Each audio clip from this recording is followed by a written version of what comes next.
ಪ್ರಸಿದ್ಧ ಪ್ರವಾಸಿ ತಾಣವಾದ ಕಾಶ್ಮೀರದ ಪೆಹಲ್ಗಾವ್ನಲ್ಲಿ ಪ್ರವಾಸಕ್ಕೆಂದು ಹೋದ 26 ಅಮಾಯಕ ಜನರ ಪ್ರಾಣವನ್ನ ಬಲಿ ಪಡೆದು ಅಟ್ಟಹಾಸ ಮೆರೆದ ಶತ್ರು ದೇಶ ಪಾಕಿಸ್ತಾನದ ಭಯೋತ್ಪಾದಕರಿಗೆ ಭಾರತದ ಸೇನೆ ಆಪರೇಷನ್ ಸಿಂಧೂರದ ಮೂಲಕ ತಕ್ಕ ಉತ್ತರ ನೀಡಿರುವುದು ಇಂದು ಭಾರತೀಯರು ಹೆಮ್ಮೆ ಪಡುವಂತಹ ವಿಷಯವಾಗಿದೆ ಎಂದು ಆರ್ಎಸ್ಎಸ್ ಸಂಘಟನೆಯ ಮುಖಂಡರಾದ ಕುಸುಮಾದೇವಿ ಅಭಿಪ್ರಾಯಪಟ್ಟಿದ್ದಾರೆ. ನಗರದಲ್ಲಿ ಮಂಗಳವಾರ ಭಾರತೀಯ ಜನತಾ ಪಾರ್ಟಿ ಹಾಗೂ ಹಿಂದೂ ಸಂಘಟನೆಗಳು ಕರೆ ನೀಡಿದ್ದ ಆಪರೇಷನ್ ಸಿಂಧೂರ ತಿರಂಗ ಯಾತ್ರೆಯಲ್ಲಿ ಪಾಲ್ಗೊಂಡು ನಗರದ ನೆಹರು ವೃತ್ತದಲ್ಲಿ ಮಾತನಾಡಿದರು. ನಮ್ಮ ದೇಶಾಭಿಮಾನವನ್ನು ಮೂಡಿಸುವ, ನಮ್ಮ ಧರ್ಮದ ಬಗ್ಗೆ ಒಳ್ಳೆಯ ಚಿಂತನೆಗಳನ್ನು ಹೇಳಿರುವಂತಹ ಒಂದು ಕೇಂದ್ರ ಸ್ಥಾನವಾಗಿಯೂ ಈಗ ಮಠ ಮಾನ್ಯಗಳು, ದೇವಸ್ಥಾನಗಳು ಕೆಲಸ ಮಾಡಬೇಕಾದ ಅಗತ್ಯತೆ ಇದೆ. ನಾವು ನಮ್ಮ ಮಾದರಿಗಳನ್ನ ಅಂದ್ರೆ ಆದರ್ಶಗಳನ್ನ ಯಾರನ್ನ ಆರಿಸ್ಕೊಳ್ತೀವಿ ಅದರ ಮೇಲೆ ನಮ್ಮ ದೇಶದ ಭವಿಷ್ಯ ನಿಂತಿದೆ. ನಾವು ಯಾವುದೋ ಕ್ರಿಕೆಟ್ಗಳು ಅಥವಾ ಸಿನಿಮಾ ಸ್ಟಾರ್ಗಳನ್ನು ಆದರ್ಶಗಳು ಅಂತ ಈಗ ಪರಿಸ್ಥಿತಿ ಖಂಡಿತ ಇಲ್ಲ. ಈಗ ನಮ್ಮ ಮುಂದೆ ಇರುವ ಸೈನಿಕರೇ ನಮ್ಮ ಆದರ್ಶ ಆಗಬೇಕು ಅಥವಾ ದೇಶಕ್ಕಾಗಿ ಪ್ರಾಣ ತೆತ್ತಂಥವರಾಗಬೇಕು. ನಮಗೆ ನಮ್ಮ ಮುಂದೆನೆ ನೋಡಿ ವ್ಯೋಮಿಕಾ ಸಿಂಗ್, ವೈಮಾನಿಕ ಅಧಿಕಾರಿಗಳಾಗಿರುವಂಥ ವ್ಯೋಮಿಕಾ ಸಿಂಗ್ ಇದ್ದಾರೆ, ಕರ್ನಲ್ ಸೋಫಿಯಾ ಖುರೇಶಿ ಇದ್ದಾರೆ. ಅವ್ರಿಗಿಂತ ನಮಗೆ ಇನ್ಯಾರು ಆದರ್ಶ ಬೇಕು ಅಲ್ವಾ? ನಮ್ಮ ಮಹಿಳೆಯರು ಅನೇಕ ನಮ್ಮ ಇತಿಹಾಸಗಳನ್ನೆಲ್ಲ ಗೌರವಿಸ್ತಾ ಓದುತ್ತಾ ಹೋದಂಗೆ ನಮ್ಮ ನೋಡಿ 4-5 ನಮ್ಮನ್ನು ಆದರ್ಶವಾಗಿ ಇಟ್ಕೊಳ್ಳುವಂಥ ವಿಷಯಗಳಿದೆ. ಕರ್ತೃತ್ವಕ್ಕೆ, ನೇತೃತ್ವಕ್ಕೆ, ಮಾತೃತ್ವಕ್ಕೆ ಹಾಗೂ ಸತೀತ್ವಕ್ಕೆ ಅನೇಕ ಮಾತೇರಿದ್ದಾರೆ. ನಾವು ಎಷ್ಟು ಜನ ಅಹಲ್ಯಾಬಾಯಿ ಹೋಳ್ಕರ್ ಅವರ ಹೆಸರು ಕೇಳಿದ್ದೀವಿ? ಅಹಲ್ಯಾಬಾಯಿ ಹೋಳ್ಕರ್ ಇರಲಿಲ್ಲ ಅಂದರೆ ನಮ್ಮ ವಿಶ್ವನಾಥ ಮಂದಿರದ, ಸೋಮನಾಥದ, ಗೋಕರ್ಣದ ಯಾವ ಯಾತ್ರೆಯನ್ನು ಸುಲಭ ಸಾಧ್ಯವಾಗಿ ಮಾಡಲಿಕ್ಕೆ ಸಾಧ್ಯ ಇರಲಿಲ್ಲ. ಅವ್ರು ಇರೋದಿದ್ರಿಂದಲೇ ನಮ್ಮ ಅಪಮಾನದ ಶೇಷಗಳನ್ನೆಲ್ಲ ಕಳೆದು ಪುನರುಜ್ಜೀವನ ಮಾಡಿ ದೇವಸ್ಥಾನಗಳನ್ನ ಯಾತ್ರೆ ಸುಗಮವಾಗಿ ಮಾಡೋ ಹಾಗೆ 3,500 ದೇವಸ್ಥಾನಗಳನ್ನ ಪುನರುಜ್ಜೀವನಗೊಳಿಸಿದ್ದಾರೆ. ಅಷ್ಟೇ ಅಲ್ಲ, ಅವರು ತಮ್ಮ ಮಾವ ಮಲ್ಹಾರಾವ್ ಹೋಳ್ಕರ್ ನಂತರ ತಮ್ಮ ರಾಜ್ಯವನ್ನು ಅತ್ಯಂತ ಚೆನ್ನಾಗಿ ನೋಡಿಕೊಂಡು, ನಾವೀಗ ರಾಮರಾಜ್ಯ ಅಂತ ಏನು ಹೇಳ್ತೀವಿ ಅದನ್ನ ನಿಜವಾಗಿ ರಾಮರಾಜ್ಯ ಮಾಡಿ ಮಹಿಳೆಯರಿಗೆ ನಾವೀಗ ಎಂಪವರ್ಮೆಂಟ್ ಅಂತ ಏನು ಹೇಳ್ತೀವಿ, ಅವರು 300 ವರ್ಷಗಳ ಹಿಂದೆಯೇ ಮಹಿಳೆಯರು ಸ್ವಾವಲಂಬಿಗಳಾಗುವಂತಹ ಅನೇಕ ಕಾರ್ಯಗಳನ್ನ ಮಾಡಿದಂತಹ ಮಹಾ ಚೈತನ್ಯ. ಅವರು ಪುಣ್ಯ ಶ್ಲೋಕ, ಪುಣ್ಯ ಸ್ತೋತ್ರ, ದೇವಿ, ಪುಣ್ಯ ಯೋಗಿನಿ, ಅವ್ರನ್ನ ಏನಂತ ಕರೆದ್ರೂ ಸಾಧ್ಯ ಇಲ್ಲ. ಅಂತಹವರು 300 ವರ್ಷಗಳ ಹಿಂದೆ ಇದ್ದಂಥ ಅಹಲ್ಯಾಬಾಯಿ ಹೋಳ್ಕರ್ ನಮ್ಮ ಆದರ್ಶ ಆಗಬೇಕು. ನೇತೃತ್ವ ಅಂದ ತಕ್ಷಣ ನಮಗೆ ಕಣ್ಮುಂದೆ ಬರೋದು ನಮ್ಮ ಎದುರಲ್ಲೇ ಇರುವಂಥ ಒಬ್ಬ ಕೆಳದಿ ಚೆನ್ನಮ್ಮ ಆಗಿರ್ಬೋದು, ಕಿತ್ತೂರು ರಾಣಿ ಚೆನ್ನಮ್ಮ ಆಗಿರ್ಬೋದು, 26 ವರ್ಷಕ್ಕೆ ದೇಹ ತ್ಯಾಗ ಮಾಡಿದಂತಹ ದೇಶಕ್ಕಾಗಿ ಹೋರಾಡಿದ 26ನೇ ವರ್ಷದಲ್ಲಿ ಝಾನ್ಸಿ ರಾಣಿ ಲಕ್ಷ್ಮೀಬಾಯಿ ಅಂಥವರು ನಮ್ಮ ಆದರ್ಶ ಆಗಿರಬೇಕು. ಎಷ್ಟು ಜನ ಮಕ್ಕಳಿಗೆ ಈ ಕಥೆಯೆಲ್ಲ ಗೊತ್ತಿದೆ? ಔರಂಗಜೇಬನಿಂದ ಹೊಡೆತ ತಿಂದು ದಿಲ್ಲಿಯಿಂದ ರಾಜಾರಾಮ್ ಶಿವಾಜಿಯ ತಮ್ಮ ಓಡಿ ಬಂದಾಗ ಯಾವ ರಾಜರು ಆಶ್ರಯ ಕೊಡ್ಲಿಕ್ಕೆ ಹೆದರ್ತಾರೆ. ಆವಾಗ ನಮ್ಮ ಕಾಳು ಮೆಣಸಿನ ರಾಣಿ ಕೆಳದಿ ಚೆನ್ನಮ್ಮ ಅವನಿಗೆ ಆಶ್ರಯ ಕೊಡ್ತಾರೆ. ಇಂಥ ದಿಟ್ಟ ನಮ್ಮ ನಾಡಿನ ಹೆಣ್ಣು ಮಕ್ಕಳು ಕೂಡ ಪ್ರತಿಯೊಬ್ಬರು ಅಷ್ಟು ಚೆನ್ನಾಗಿ ಮೆರೆದಂಥವರು. ದುರ್ಗಾರಾಣಿ ಹೆಸರು ಯಾರು ಕೇಳಿದ್ದೀವಿ? ಗಂಡ ಸೈನ್ಯಕ್ಕೆ ಹೋಗದೆ ಹೊಸ ಮದುವೆ ಆಗಿದ್ದೀನಿ ಅಂತ ಅಂತಃಪುರದಲ್ಲಿ ಕೂತಿದಾಗ ತನ್ನ ತಲೆಯನ್ನೇ ಕತ್ತರಿಸಿ ಕೊಟ್ಟಂತ ರಾಜಪೂತ ರಾಣಿ, ಹಾಡಾರಾಣಿ ಹೆಸರು ಎಷ್ಟು ಜನರಿಗೆ ಗೊತ್ತಿದೆ? ಇಂಥವೆಲ್ಲ ನಾವು ವೀರ ಮಹಿಳೆಯರ, ವೀರ ಪುರುಷರ ಕಥೆಯನ್ನು ಹೇಳಿದಾಗ ಮಾತ್ರ ನಮ್ಮ ಮಕ್ಕಳು ಆ ಆದರ್ಶವನ್ನು ಅನುಕರಿಸಲಿಕ್ಕೆ ಸಾಧ್ಯ ಇದೆ. ಮಾತೃತ್ವ ಅಂದ ತಕ್ಷಣ ನಮಗೆ ತಾಯಂದ್ರು ನೆನಪಾಗ್ತಾರೆ. ನಮ್ಮ ತಾಯಂದ್ರು ತ್ಯಾಗ ಮಾಡಿನೇ ಮುಂದೆ ಬಂದವರು. ಆದರೆ ಒಂದು ಹಿಂದವಿ ಸಾಮ್ರಾಜ್ಯವನ್ನು ಸ್ಥಾಪನೆ ಮಾಡಬೇಕಾದ್ರೆ ಆ ಶಿವಾಜಿ ಮಹಾರಾಜನಿಗೆ ಪ್ರೇರೇಪಣೆ ಆದಂಥವರು ಜೀಜಾಮಾತೆ ಪ್ರತಿಯೊಂದು ಹೆಜ್ಜೆನಲ್ಲೂ ಅವನ್ನ ತಿದ್ದುತ್ತಿದ್ರಂತೆ, ಆಟ ಆಡಿಸ್ತಾ ಇದ್ರು. ಹೆಂಗೆ ಆಟ ಆಡಿಸ್ತಿದ್ರಂತೆ, ಆ ಮಾವಳಿ ಹುಡುಗರು, ಕಾಡಿನಲ್ಲಿರುವ ಹುಡುಗರ ಜೊತೆಗೆ ಇವನು ಆಟ ಆಡಬೇಕು. ಶಿವಾಜಿ ಪ್ರತಿಯೊಂದು ಆಟದಲ್ಲೂ ಇವನೇ ಗೆಲ್ಲಬೇಕು. ಯಾಕಂದ್ರೆ ಇವನಿಗೆ ಸೋಲು ಗೊತ್ತಾದ್ರೆ ಮುಂದೆ ಹಿಂದವಿ ಸಾಮ್ರಾಜ್ಯ ಸ್ಥಾಪನೆ ಆಗಲ್ಲ ಅಂತ ಅವರ ಭಾವನೆ. ಆಮೇಲೆ ಒಂದು ಸಾರಿ ಶಿವಾಜಿ ಪುಟ್ಟ ಮಗು ಇದ್ದಾಗ ಅಳ್ತಾ ಇರ್ತಾನಂತೆ. ತಾಯಿ ರಾಜ್ಯ ಕಾರ್ಯದಲ್ಲಿ ಮುಳುಗ್ಬಿಟ್ಟಿರ್ತಾರೆ. ಅವರ ಸೇವಕಿಗೆ ನೋವಾಗುತ್ತೆ. ಪುಟ್ಟ ಮಗು ಅಳ್ತಾ ಇದೆ, ತಾಯಿ ಹಾಲು ಕುಡಿಯೋ ಸಮಯ ಆಗಿದೆ ಅಂತ ಹೇಳಿ ಹೆದರ್ತಾನೆ ತಾನೇ ಹಾಲು ಕುಡಿಸ್ತಾಳಂತೆ. ಇದು ಒಂದು ಕ್ಷಣಕ್ಕೆ ತಾಯಿ ಗೊತ್ತಾಗುತ್ತೆ ಜೀಜಾಮಾತೆಗೆ. ಓಡಿ ಬಂದು ಆ ಶಿವಾಜಿಯ ಗಂಟ್ಲಲ್ಲಿರೋ ಹಾಲನ್ನ ಕಕ್ಕಿಸ್ತಾರಂತೆ. ಆಮೇಲೆ ಹೇಳ್ತಾರಂತೆ, ಈ ಹಾಲನ್ನ ನೀ ಹೆದರ್ತಾ ಕುಡಿಸಿದೀಯಾ? ಈ ಹೆದರೋದೇನಾದ್ರು ಅವನ ರಕ್ತದಲ್ಲಿ ಬಂದ್ರೆ ನಾಳೆ ನಮ್ಮ ಹಿಂದೂ ಸಾಮ್ರಾಜ್ಯ ಸ್ಥಾಪನೆ ಆಗೋದು ತುಂಬಾ ತಡ ಆಗುತ್ತೆ. ಅದಕ್ಕೋಸ್ಕರ ನಾನು ಈ ಹಾಲನ್ನು ಕಕ್ಕಿಸ್ಬೇಕಾಗಿದೆ ಅಂತ ಹೇಳಿದಂತಹ ಜೀಜಾಮಾತೆನ ನಾವು ಆದರ್ಶವಾಗಿ ಇಟ್ಕೋಬೇಕು. ಆಮೇಲೆ ಯಾವಾಗಲೂ ಆಟ ಆಡ್ಬೇಕಾದ್ರೆ ಪಗಡೆ ಆಟದಲ್ಲಿ ಸೋತ್ರೆ ಪಣದಲ್ಲಿ ನನಗೇನು ಕೊಡ್ತೀಯಾ ಅಂತ ಕೇಳೋದು. ಅಲ್ಲಿ ಮುಂದ್ಗಡೆ ನೋಡು ಧ್ವಜ ಕಾಣಿಸ್ತಾ ಇದೆ, ಹಸಿರು ಧ್ವಜ, ಅದನ್ನ ಇಳಿಸ್ಬೇಕು, ನಮ್ಮ ಕೇಸರಿ ಭಗವಾ ಧ್ವಜ ಹಾರಬೇಕು ಅಂತ ಅವನ ಪ್ರೇರೇಪಣೆ ಕೊಟ್ಟು ಬೆಳೆಸ್ತಾರೆ. ಆ ಕಾರಣದಿಂದಾನೇ 16 ವರ್ಷಕ್ಕೆ, ಕೇವಲ 16 ವರ್ಷಕ್ಕೆ ಶಿವಾಜಿ ಮೊದಲ ಕೋಟೆಯನ್ನು ಗೆದ್ದುಕೊಳ್ತಾರೆ.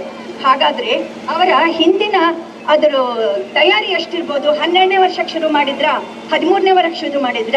ನೋಡಿ, ನಾವೀಗೆಲ್ಲ ಮಕ್ಕಳನ್ನ SSLC PUC ಮಕ್ಕಳನ್ನ ನಮ್ಮ ಸ್ಕೂಟರ್ ಹಿಂದೆ ಕೂಡ್ಸ್ಕೊಂಡು ಹೋಗಿ ಪರೀಕ್ಷೆ ಶಾಲೆ ತನಕ ಬಿಟ್ಟು ಬರ್ತೀವಿ. ಅವ್ರ ಬ್ಯಾಗನ್ನ ಹೊತ್ಕೊಂಡೋಗಿ ಬಿಟ್ಟು ಬರ್ತೀವಿ. ಇವನ್ನೆಲ್ಲ ಮಕ್ಕಳು ಕಲಿತಾರ? ನಾವು ಮಕ್ಕಳನ್ನ ಗರುಡರನ್ನಾಗಿ ಮಾಡ್ಬೇಕಾ, ಫಾರ್ಮಲ್ಲಿರೋ ಕೋಳಿ ತರ ಮಾಡ್ಬೇಕಾ? ನಾವೇ ವಿಚಾರ ಮಾಡ್ಬೇಕು. ಒಂದು ಹೆಣ್ಣು ಮಗುನ ನಾವು ಹೊರಗಡೆ ಕಳಿಸ್ಬೇಕು ಅಂದ್ರೆ ಇಷ್ಟು ವಿಚಾರ ಮಾಡ್ತೀವಿ. ತುಂಬಾ ನಾವು ಮಕ್ಕಳನ್ನ ಆರಾಮಾಗಿ ಚೆನ್ನಾಗಿ ಬೆಳೆಸಿದಾಗ ಮಾತ್ರ ಅವರು ಮತ್ತೆ ಮುಂದೆ ಹಿರಿಯ ಒಳ್ಳೆಯ ನಾಗರಿಕರಾಗಲಿಕ್ಕೆ ಸಾಧ್ಯ ಇದೆ. ಒಬ್ಬ ವೀರ ಸನ್ಯಾಸಿ ವಿವೇಕಾನಂದರು ಅಂತವ್ರಾಗ್ಬೇಕಂದ್ರೆ ಭುವನೇಶ್ವರಿ ತಾಯಿಯ ಹಿನ್ನೆಲೆ ಇತ್ತು. ಹೀಗೆ ನಾವು ಯಾವುದೇ ಒಂದು ಯುದ್ಧ ಆಗ್ಬೇಕಾದ್ರೆ ಪ್ರತಿಯೊಂದು ಹೆಣ್ಣಿಗೆ ಆದ ಅಪಮಾನದಿಂದಲೇ ಯುದ್ಧಗಳಾಗಿದ್ದಾವೆ. ನಾವು ನೆನಪಿಸ್ಕೊಳ್ಳೋಣ, ಮಹಾಭಾರತ ಯುದ್ಧ ಯಾಕೆ ಆಯ್ತು? ಒಂದು ದ್ರೌಪದಿಗೆ ಅಪಮಾನ ಆಗಿತ್ತು. ಆ ಕಾರಣದಿಂದ ಅದರಲ್ಲಿ ಧರ್ಮ ಯುದ್ಧ, ಧರ್ಮವೇ ಗೆಲ್ತು. ಮತ್ತೆ ರಾಮಾಯಣ ಯಾಕಾಯ್ತು? ಸೀತೆಗೆ ಆದ ಅಪಹರಣ, ಅನೇಕ ಅಸಹ್ಯಕರ ಘಟನೆಗಳಿಂದ ಶ್ರೀರಾಮ ನಮಗೆ ಮತ್ತೆ ಸೀತೆಯನ್ನು ವಾಪಸ್ ಕರ್ಕೊಂಡ್ ಬರ್ತಾನೆ. ಅದರಿಂದ ಮತ್ತೆ ಧರ್ಮ ರಕ್ಷಣೆ ಆಗತ್ತೆ. ಹಾಗೇನೆ ಈಗಿನ ಕಾಲದಲ್ಲಿ ನಾವು ನೋಡಿದಾಗ ಆಪರೇಷನ್ ಸಿಂಧೂರ ಅಂದ್ರೆ ಏನು? ನಮ್ಮ 26 ಜನ ಹೆಣ್ಣು ಮಕ್ಕಳ ಸಿಂಧೂರ ಅಳಿಸಿ ಹಾಕಿದ್ದು. ಇದು ಯಾರಿಗೂ ಗೌರವ ತರುವಂತಹ ವಿಷಯ ಅಲ್ಲ, ಅತ್ಯಂತ ಅಪಮಾನಕರ. ಅದರಲ್ಲೂ ಕೂಡ ನಮ್ಮ ಸಮಿತಿಯ ಸೇವಕಿಯರು ಮೊನ್ನೆ ಶಿವಮೊಗ್ಗದಲ್ಲಿ ಮಾತಾಡ್ಸ್ಲಿಕ್ಕೆ ಹೋಗಿದ್ರು. ದಿವಂಗತ ಮಂಜುನಾಥ್ ಏನಿದ್ದಾರೆ, ಅವರ ಪಲ್ಲವಿ ಅವ್ರನ್ನ ಮಾತಾಡ್ಸ್ಲಿಕ್ಕೆ ಹೋದಾಗ ಅವ್ರು ಒಂದೇ ಮಾತು ಹೇಳಿದ್ರಂತೆ, ನಾವು ಆ ಉಗ್ರರನ್ನ ತಡಿಲಿಕ್ಕೆ ತುಂಬಾ ಪ್ರಯತ್ನ ಮಾಡಿದ್ವಿ, ನಾವು ನಮ್ಮನ್ನು ಸಾಯಿಸ್ಬಿಡು ಅಂದಾಗ ಅವನ್ ಒಂದೇ ಮಾತು ಹೇಳ್ದ, ಹೋಗಿ ಮೋದಿಗೆ ಹೇಳು ಅಂತ. ಆಮೇಲೆ ಅವ್ರ ಮಗ ಕೂಡ ತಡಿಲಿಕ್ಕೆ ಪ್ರಯತ್ನ ಮಾಡಿದ್ದೇನೆ. ತನಗೆ ಬಂದಿರೋ ಹಿಂದಿ ಭಾಷೆನಲ್ಲಿ ಎಲ್ಲ ಬೈಗಳನ್ನು ಬೈದಿದ್ದಾನಂತೆ. ನನ್ನ ಮಗ ಈ ತರ ಬೈತಾನೆ ಅಂತ ನನಗೆ ಗೊತ್ತೇ ಇರ್ಲಿಲ್ಲ. ಆದ್ರೆ ಪಲ್ಲವಿನ ನೋಡಿ, ಅವರೇನು ತುಂಬಾ ದೊಡ್ಡ ಹೆಣ್ಮಗಳಲ್ಲ, ದೊಡ್ಡ ಆಕಾರ ಇಲ್ಲ, ದಪ್ಪ ಎತ್ತರ ಏನೂ ಇಲ್ಲ, ತುಂಬಾ ಸಣ್ಣ ಆಕಾರದ ಹೆಣ್ಮಗಳು ಆ ಉಗ್ರರನ್ನ ಎದುರಿಸಿದ್ದಾರೆ. ಯಾಕೆ ಸಾಯಿಸಿದೀರಾ, ಏನ್ ಬರುತ್ತೆ ನಿಮ್ಗೆ ಅಂತ ಕೇಳಿದಾರಂತೆ. ಇಷ್ಟೆಲ್ಲ ಮಾಡ್ಬೇಕಾದ್ರೆ ಆ ಯಾವ ಛಲ ಆ ಹೆಣ್ಮಗಳಲ್ಲಿತ್ತು? ಈ 26 ಜನರ ಸಿಂಧೂರಕ್ಕೆ ನಾವು ಪ್ರತೀಕಾರವಾಗಿ ಈಗ ಏನು ನಮ್ಮ ನೇತೃತ್ವದ ಮೋದಿ ಸರ್ಕಾರ ಮಾಡ್ತಾ ಇದೆ, ಅದಕ್ಕೆ ನಾವು ಎಲ್ಲ ರಾಜಕೀಯ ಪಕ್ಷ, ಜಾತಿ, ಪಥ, ಎಲ್ಲ ಭೇದಗಳನ್ನು ಮರೆತು ಒಗ್ಗಟ್ಟಾಗಬೇಕು. ನಮ್ಮ ಸೈನಿಕರು ತಮ್ಮ ಕೆಲಸ ಏನೇನೋ ಕಾರ್ಯಕ್ರಮಗಳನ್ನ ಬಿಟ್ಟು ಈಗ ಸೇನೆಗೆ ಇದಕ್ಕೆ ಹೋಗಿದ್ದಾರೆ, ಬಾರ್ಡರ್ಗೆ ಹೋಗಿದ್ದಾರೆ. ನಾವಿಲ್ಲಿ ಮಜಾ ಮಾಡ್ತಾ ಕೂಡುವಂತ ಕಾಲ ಖಂಡಿತ ಅಲ್ಲ. ಎಲ್ಲರೂ ಒಗ್ಗಟ್ಟಾಗೋಣ, ಎಲ್ಲರೂ ಒಗ್ಗಟ್ಟಾಗಿ ಈ ದೇಶವನ್ನ ಮತ್ತಷ್ಟು ಮೇಲಿನಂತ ಸ್ಥಿತಿಗೆ ಕರ್ಕೊಂಡು ಹೋಗೋಣ. ತಾಯಂದಿರ ಜವಾಬ್ದಾರಿ ಅತ್ಯಂತ ತುಂಬಾ ಇದೆ. ನಮ್ಮ ಮಕ್ಕಳನ್ನ ನಾವು ಒಳ್ಳೊಳ್ಳೆಯ ಕಥೆಯ ಮೂಲಕ, ಆದರ್ಶ ಪುರುಷರನ್ನ ಕಥೆಗಳನ್ನ ಹೇಳುವುದರ ಮೂಲಕ ಅವ್ರನ್ನ ಒಂದು ಒಳ್ಳೆಯ ವ್ಯಕ್ತಿಗಳನ್ನಾಗಿ ಮಾಡೋಣ. ಒಳ್ಳೆಯ ಆದರ್ಶಗಳನ್ನ ಇಟ್ಟುಕೊಂಡು ನಮ್ಮ ಮಕ್ಕಳು ಮೇಲೆ ಬರಲಿ. ಇಷ್ಟು ಹೇಳ್ತಾ ನನಗಿಲ್ಲಿ ಅವಕಾಶ ಮಾಡಿಕೊಟ್ಟಿದ್ದೀರಾ. ಇದರಲ್ಲಿ ನಾನು ಕೂಡ ಒಬ್ಬ ಗೃಹಿಣಿಯಾಗಿ ಭಾಗವಹಿಸ್ತಾ ಇದ್ದೀನಿ. ಇದೇ ಸಂದರ್ಭದಲ್ಲಿ ಆರ್ಎಸ್ಎಸ್ ಮುಖಂಡ ಅವಿನಾಶ್ ಮಾತನಾಡಿದರು. ಕಾರ್ಯಕ್ರಮಕ್ಕೆ ಮುನ್ನ ನಗರದ ಚಿತ್ರದುರ್ಗ ರಸ್ತೆಯ ವಾಸವಿ ಕಾಲೇಜ್ ಮುಂಭಾಗದಿಂದ ವಾಲ್ಮೀಕಿ ವೃತ್ತ, ಅಂಬೇಡ್ಕರ್ ವೃತ್ತ, ನೆಹರು ವೃತ್ತ ಹಾಗೂ ಕೆಎಸ್ಆರ್ಟಿಸಿ ಬಸ್ ನಿಲ್ದಾಣದಿಂದ ವಾಪಸ್ಸು ಬಂದು ನೆಹರು ವೃತ್ತದಲ್ಲಿ ಸಮಾವೇಶಗೊಂಡಿತು. ಸುಮಾರು 1 ಕಿಲೋಮೀಟರ್ ವರೆಗೆ ಶಾಲಾ ಹಾಗೂ ಕಾಲೇಜು ವಿದ್ಯಾರ್ಥಿಗಳು, ಹಿಂದೂಪರ ಸಂಘಟನೆಗಳು ಭಾರತದ ಧ್ವಜವನ್ನ ಹಿಡಿದು ಘೋಷಣೆಗಳನ್ನ ಕೂಗಿದ್ರು.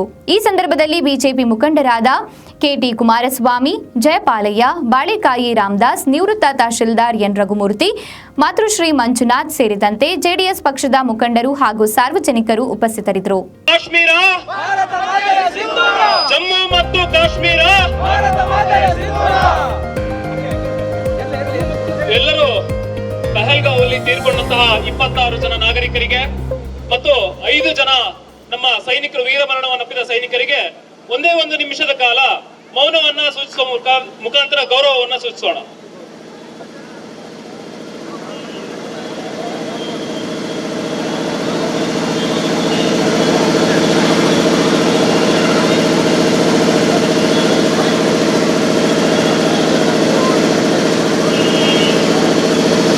ರತ್ನಾಕರ ದೌತಪದಾಂ ಹಿಮಾಲಯ ಕಿರೀಟಿನಿಂ ಬ್ರಹ್ಮರಾಜರ್ಷಿ ರತ್ನಾಟ್ಯಂ ಒಂದೇ ಭಾರತ ಮಾತರಂ.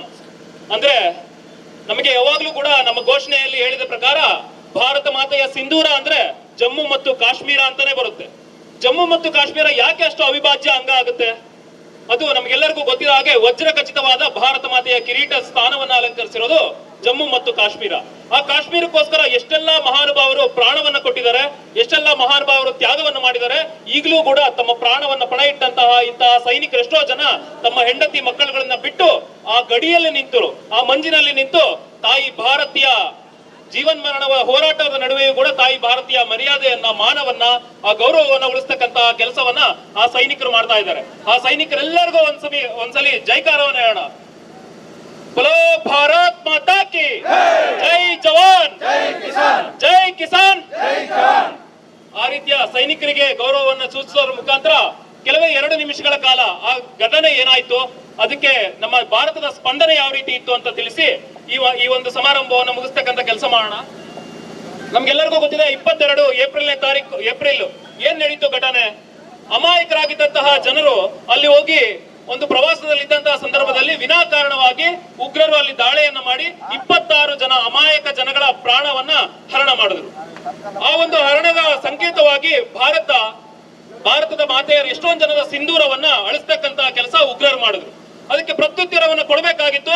56 ಇಂಚಿನ ಎದೆಗಾರಿಕೆ ಏನು ಅನ್ನೋದನ್ನ ಇಡೀ ಜಗತ್ತಿಗೆ ಸಾರತಕ್ಕಂತಹ ಕೆಲಸವನ್ನ ಭಾರತ ಮಾಡಲೇಬೇಕಾಗಿತ್ತು. ಆ ಕೆಲಸವನ್ನ ನಮ್ಮ ಸೈನಿಕರು ಯಶಸ್ವಿಯಾಗಿ ಮಾಡತಕ್ಕಂತಹ ಕೆಲಸವನ್ನ ಮಾಡಿದರೆ, ದಿಟ್ಟವಾದ ಉತ್ತರವನ್ನು ಕೊಡುವುದರ ಮೂಲಕ ಭಾರತ ಅಂದ್ರೆ ಏನು ಅನ್ನತಕ್ಕಂತಹದನ್ನ ಇಡೀ ಜಗತ್ತಿಗೆ ಹೇಳ್ತಕ್ಕಂತ ಕೆಲಸ ಮಾಡಿದೆ. 75 ವಸಂತಗಳನ್ನ ಪೂರ್ಣ ಮಾಡಿದ್ವಿ ನಾವು ಸ್ವಾತಂತ್ರ್ಯ ಬಂದು. ಅದಾದ್ಮೇಲೆ ಕಾಶ್ಮೀರ್ 370 ಆಕ್ಟ್ ಅನ್ನು ತೆಗೆಯೋದಕ್ಕೆ ಈಗ ಅವಕಾಶ ಸಿಕ್ತು. 370 ಆಕ್ಟ್ ಅನ್ನು ತೆಗೆದಿದ್ದಾರೆ.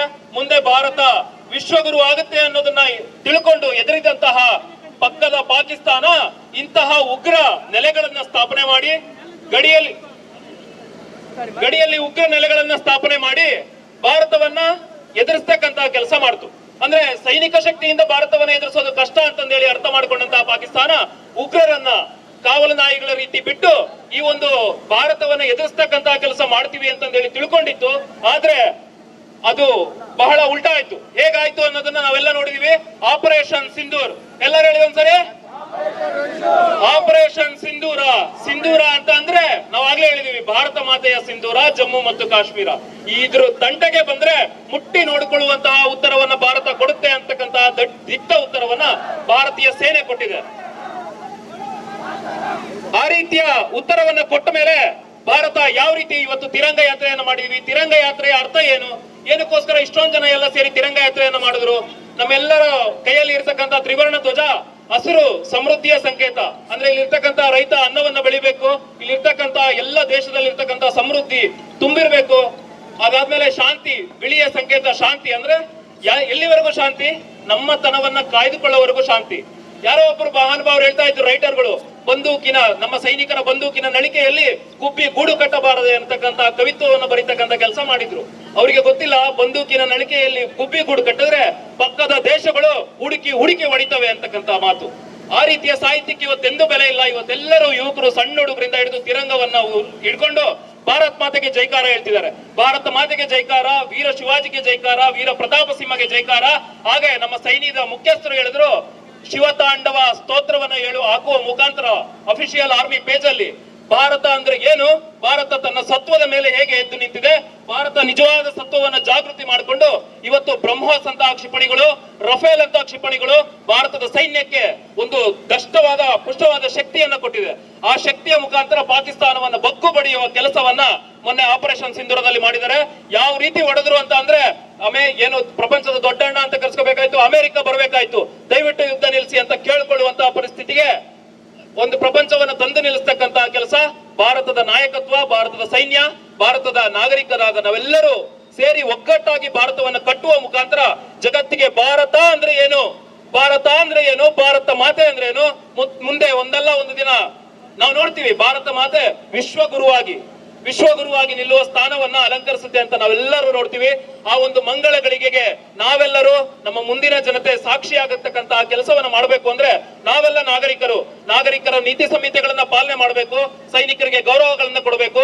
ಇಲ್ಲಿರ್ತಕ್ಕಂತಹ ಆಡಳಿತ, ಸಂವಿಧಾನ ಮತ್ತೆ ಇಲ್ಲಿ ಯಾರು ನಾಯಕತ್ವವನ್ನು ವಹಿಸಿಕೊಂಡಿದ್ದಾರೆ ಭಾರತಕ್ಕೆ, ಆ ನಾಯಕತ್ವದ ಜೊತೆಗೆ ನಿಲ್ತಕ್ಕಂತಹ ಕೆಲಸವನ್ನ ನಾವೆಲ್ಲರೂ ನಾಗರಿಕರು ಮಾಡ್ತಾ ನಮ್ಮ ಮಕ್ಕಳಿಗೆ ನಾಟಿ ಹಸುವಿನ ಹಾಲನ್ನೇ ಕುಡಿಸ್ತಾ, ನಾಟಿ ಹಸುವಿನ ಹಾಲು ಕುಡಿದ ಎಷ್ಟೋ ಸೈನಿಕರು ಇವತ್ತಲ್ಲಿ ನಿಂದು ಹಾರ ಹಾಕಿಸ್ಕೊಂಡ್ರು.